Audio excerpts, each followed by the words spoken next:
I'd like to begin by thanking everyone for posting their questions and making this video possible. Let's get started. Is it still common custom for wealthy members to own modest homes in order to keep a low profile and not flaunt their ill-gotten gains to the government? Unless a guy has proof of legitimate income that can reflect the type of home he lives in, it's best to keep a low-profile appearance. I think the best example of that can be found in the house that Ronnie G built in Howard Beach. You have agents with the FBI's Banana Squad who can never afford to live in a house like that, which creates envy and motive. So not only did Ronnie have to sell the house, but he had to forfeit $1,250,000 and also pay $268,000 in restitution. In your experience, did guys try to do counter-surveillance, like sweeping hangouts for bugs, switching cars, or using convoluted routes to lose tails? Is any of that stuff actually effective?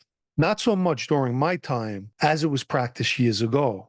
I'm sure there were guys, like myself, who paid close attention to their mirrors while driving. Every guy in that life should be surveillance conscious. As far as those methods being effective today, I would have to say no. The FBI surveillance methods are far advanced, making most counter-surveillance attempts pointless.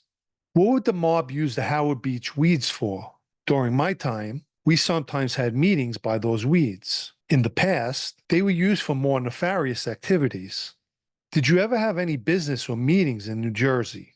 Yes, on occasion, I was involved in both while in the lovely Garden State.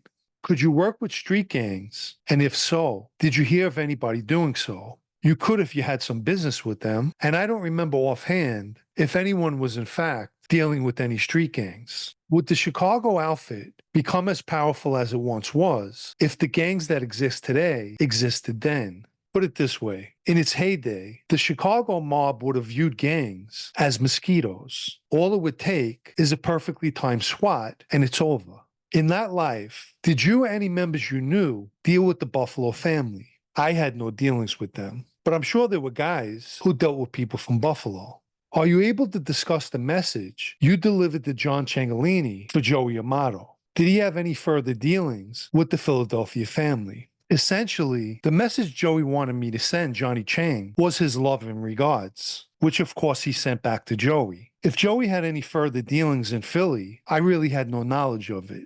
How many crews in the five families operate out of Little Italy? I honestly have no idea. I would assume not many. Little Italy is no longer what it once was. The agents have bought most of the property there. Did you ever eat at Smith and Walensky's Steakhouse? I've only eaten there once when I had to meet someone and we decided to have lunch, and the steak was very good. Do escorts, strippers, or strip clubs operating in one of the five families' territories in the New York City area have to kick up money to them? They do if they're involved with the club. Most places are either with someone or have a guy who's a partner in the place. One person questioned why it was against the law for Neil Lombardo to have $155,000 like he was carrying while at John F. Kennedy Airport. First and foremost, Lombardo's criminal record is predominantly for drug arrests, but carrying a large sum of money is suspicious in itself. And that money could be seized as a civil assets forfeiture, which allows law enforcement to seize any money that they believe to be involved in criminal activity. Even if you're not necessarily charged with a crime, they could do it. Where are all these guys that were in your family today? Guys that were close to you? They're most likely doing the same things that they were years ago, which is chasing the same dollar. With the damages of RICO on all five families, I'm surprised they don't decentralize their leadership structure like other organized crime groups do. Do you think this is an important step if they want to survive in the future? The West Side practiced decentralization. For example, they had their captains inducting people at one time. I've personally heard stories where a captain would walk a proposed member down the block, and when their walk is over, the guy's inducted. Regarding the mob's future, in my opinion, they didn't get the memo yet that they died years ago. Put it this way, if the mob were a publicly traded company and you had your money invested, I'd advise you to sell while you still can. The following sequence of questions are ones that were sent to me. What Totorina quote has the most meaning? Despite all his words having meaning behind them, what he said about newspapers being only good for wrapping fish is the one that stuck out to me the most.